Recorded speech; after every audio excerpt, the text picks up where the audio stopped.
Good morning, everyone, and welcome back to L. Frank Baum's The Wizard of Oz. Today, we're going to get right into it and do chapter 18 and 19. Okay. Dorothy wept bitterly at the passing of her hope to get home to Kansas again. When she thought it all over, she was glad she had not gone up in the balloon, and she was also sorry for losing Oz, and so did her companions. Bit contradictory there. The Tin Woodman came to her and said, "Truly, I should be ungrateful if I failed to mourn for the man who gave me a lovely heart. I should like to cry a little because Oz is gone. If you will kindly wipe away my tears so that I shall not rust." "With pleasure," she answered, and brought a towel at once. Then the Tin Woodman wept for several minutes, and she watched the tears carefully and wiped them away with the towel. When she had finished, he thanked her kindly and oiled himself thoroughly with his new joiled oil can to guard against mishap. The Scarecrow was now the ruler of the Emerald City, and Although he was not a wizard, the people were proud of him, for, they said, there is not another city in the world that is ruled by a stuffed man, and so far as they knew, they were quite right. The morning after the balloon had gone up with Oz, the four travellers met in the throne room and talked matters over. The Scarecrow sat in the big throne, and the others stood respectfully before him. "We are not so unlucky," said the new ruler, "for this palace and the Emerald City belong to us, and we can just do as we please. When I remember that a short time ago I was up on a pole in a farmer's cornfield, and that I am now the ruler of this beautiful city, I am quite satisfied with my lot." "I also," said the Tin Man. "I am well pleased with my new heart, and really, that was the only thing I wished for in all the world. For my part, I am content in knowing I am as brave as any beast that ever lived, if not braver," said the Lion modestly. "If Dorothy would only be content to live in the Emerald City," continued the Scarecrow, "we might all be happy together."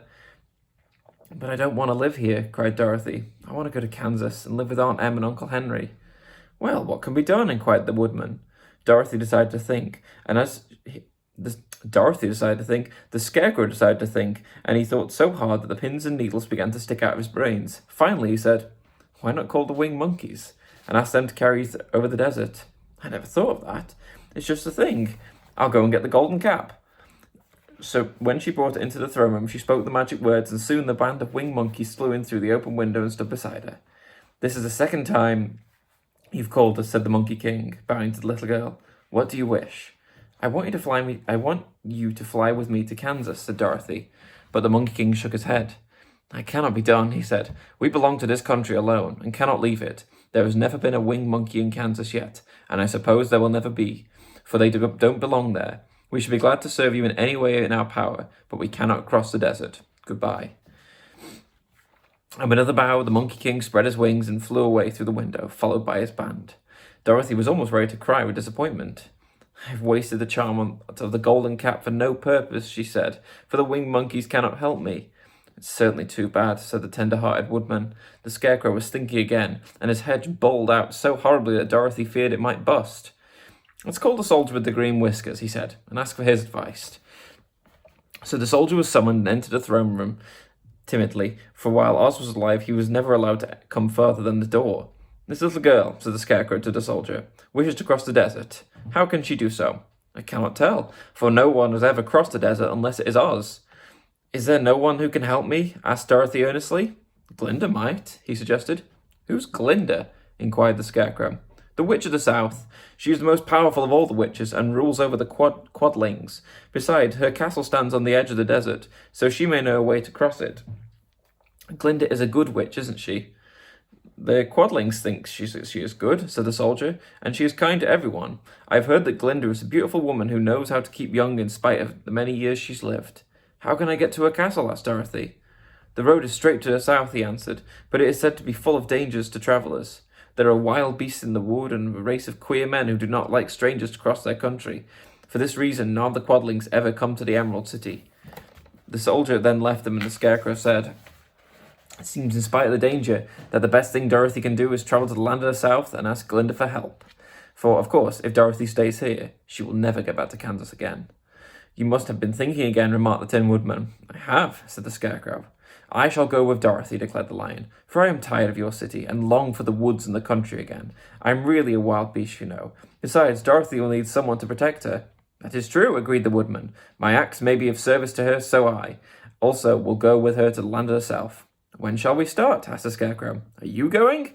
they asked in surprise. "Certainly. If it wasn't for Dorothy, I should never have brains. She lifted me from the pole in the cornfield and brought me to the Emerald City. So my good luck is all due to her, and I shall never leave her until she starts back to Kansas for good and all." "Thank you," said Dorothy gratefully.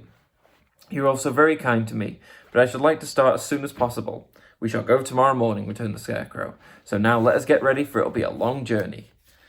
And then, chapter 19, Attacked by Fighting Trees. The next morning, Dorothy kissed the pretty green girl goodbye, and they all shook hands with the soldier with the green whiskers who had walked them as far as the gate. When the guard in the gate saw them again, he wondered greatly that they could leave the beautiful city to get into new trouble.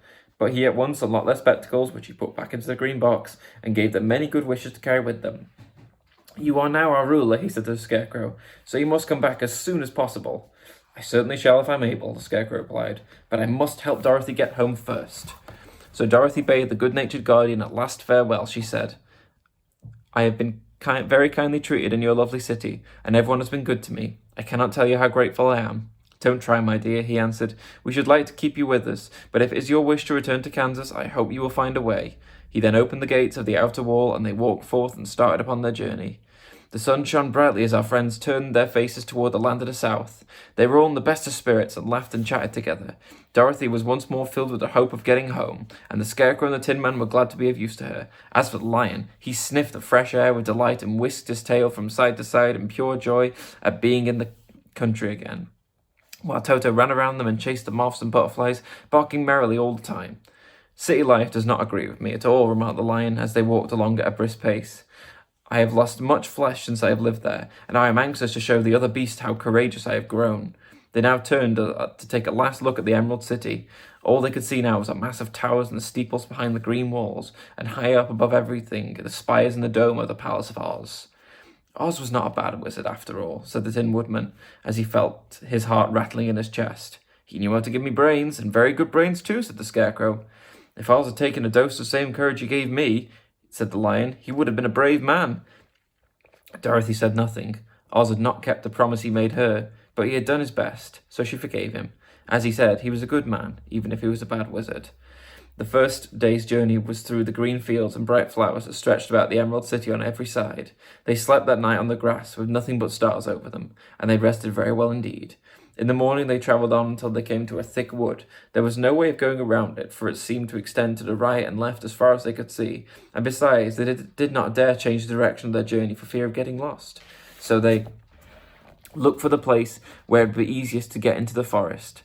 The Scarecrow, who was in the lead, finally discovered a big tree with such wide-spreading branches that there was room for the party to pass underneath. So he walked forward to the tree, but just as he came under the first branches, they bent down and twined around him, and the next minute he was raised from the ground and flung headlong among his fellow travellers. This did not hurt the Scarecrow, but it surprised him, and he looked rather dizzy when Dorothy picked him up. "Here's another space in between the trees," called the Lion.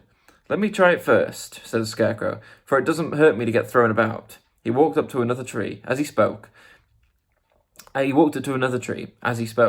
its branches immediately seized him and tossed him back again. "That is strange," exclaimed Dorothy. "What shall we do?"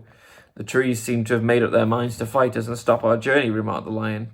"I believe I will try myself," said the Woodman, shouldering his axe. He marched up to the first tree that had handled the Scarecrow so roughly. When a big branch bent down to seize him, the Woodman chopped at it so fiercely that he cut it in two.